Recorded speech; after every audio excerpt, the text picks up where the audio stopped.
आज हम जिस बयानिए को देख रहे हैं उसकी जड़ें एक 1400 साल पुरानी पेशीन गोई में हैं।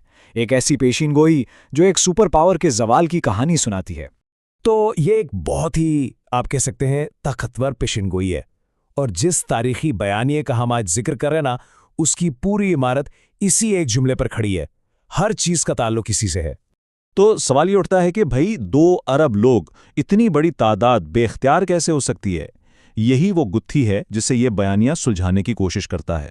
यह हमें एक सुनहरी दौर से आज के ज़माने तक लाता है, ये समझाने के लिए कि वो पेशीनगोई कैसे पूरी हुई। अच्छा, तो कहानी शुरू होती है एक ऐसे दौर से जो 1000 साल पर फैला हुआ था। एक ऐसा दौर जब इस बयानिए के मुताबिक मुस्लिम दुनिया ही दुनिया की वाहिद गैर मुतनाज़ा सुपर पावर थी। हाँ, मतलब 1000 साल से भी ज्यादा। ये बयानिया कहता है कि इस पूरे अरसे में दुनिया के सबसे बड़े साइंसदान मुसलमान थे। उनकी टेक्नोलॉजी सबसे आगे थी और उनकी फौजी ताकत का कोई मुकाबला ही नहीं था। लेकिन फिर तारीख में एक ऐसा मोड़ आता है जहां सब कुछ बदल जाता है। और इस बयानिए के मुताबिक ये मोड़ आखिरी मुस्लिम सुपर पावर यानी सल्तनत उस्मानिया के एक फैसले की वजह से आया। एक ऐसा फैसला जिसने तारीख का धारा ही बदल दिया। यहाँ देखें, ये बहुत दिलचस्प बात है। एक तरफ यूरोप था जिसने प्रिंटिंग प्रेस को अपना लिया और इल्म को, किताबों को बड़े पैमाने पर छापना शुरू कर दिया, और दूसरी तरफ थी सल्तनत उस्मानिया जिसने इस टेक्नोलॉजी को हराम करार देकर मुस्तरद कर दिया। वो हाथ से लिखी किताबों पर ही कायम रहे। तो इस एक फैसले से हुआ ये कि दुनिया जैसे 2 अलग अलग रास्तों पर चल पड़ी। एक रास्ता था यूरोप का, जहां साइंसी इंकलाब आया, धमाका खेज तरक्की हुई, और दूसरा रास्ता था मुस्लिम दुनिया का, जहां इस बयानिए के मुताबिक एक तरह का जमूद तारी हो गया। सोचें, 17वीं सदी तक न्यूटन जैसे लोग यूरोप को बदल रहे थे और यहां दाखिली बहसें चल रही थीं। फिर आई पहली जंग अजीम। उसने पुराने निज़ाम को बिल्कुल तोड़ कर रख दिया, और इसी के साथ इस बयानिए के मुताबिक वो कमजोरी वाली पेशिनगोई भी तेजी से पूरी होने लगी। फातेह यूरोपी ताकतों ने मुस्लिम इलाकों को ऐसे आपस में बांट लिया जैसे कोई दावत में खाना बांटता है। लेकिन कहानी यहाँ खत्म नहीं होती। इसी बयानिए में 20वीं सदी के 2 ऐसे लीडर्स का जिक्र भी है जिन्होंने इस नए निज़ाम को, इन नई सुपर पावर्स को सीधा सीधा चैलेंज किया। इनमें से पहले थे सऊदी अरब के शाह फैसल। इन्होंने क्या किया? पहले तो तमाम मुस्लिम ममालिक को इस्लामी कॉन्फ्रेंस के प्लेटफॉर्म पर इकट्ठा करने की कोशिश की, फिर इसराइल के खिलाफ जंग की, और उसके बाद अमेरिका के खिलाफ अपना सबसे बड़ा हथियार इस्तेमाल किया, यानी तेल का हथियार।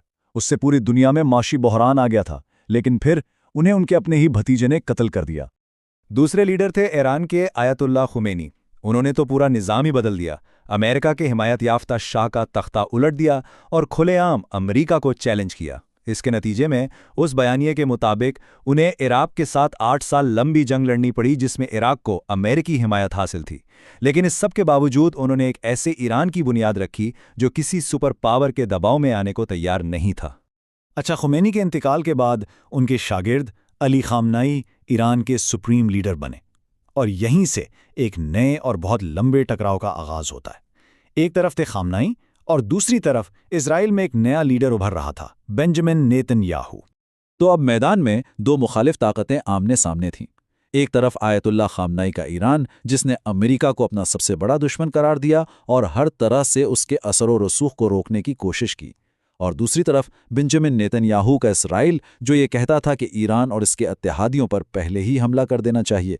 यानी ये सिर्फ 2 मुल्कों की नहीं बल्कि 2 नज़रियात की जंग बन गई।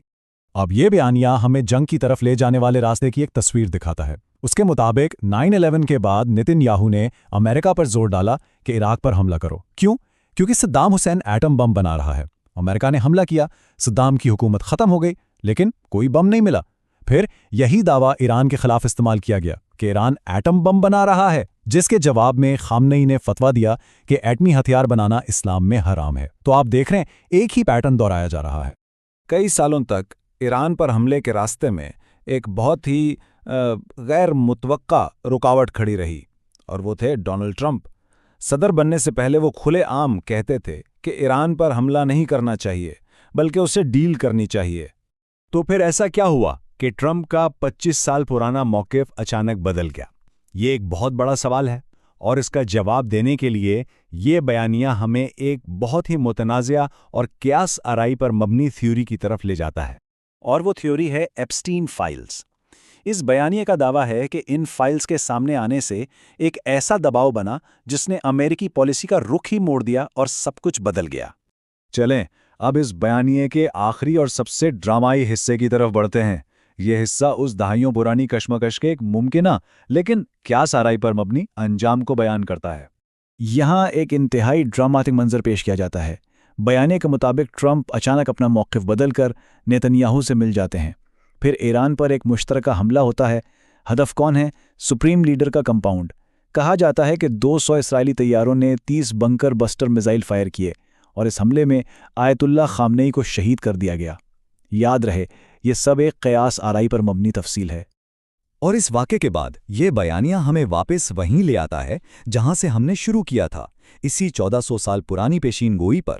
وہ پانی پر موجود جھاگ اور کوڑے کرکٹ کی طرح ہوں گے۔ دلیل یہ دی جاتی ہے کہ 2 ارب مسلمانوں کا اپنے لیڈر کے قتل کو نہ روک پانا اس پیشین گوئی کی حتمی تکمیل ہے۔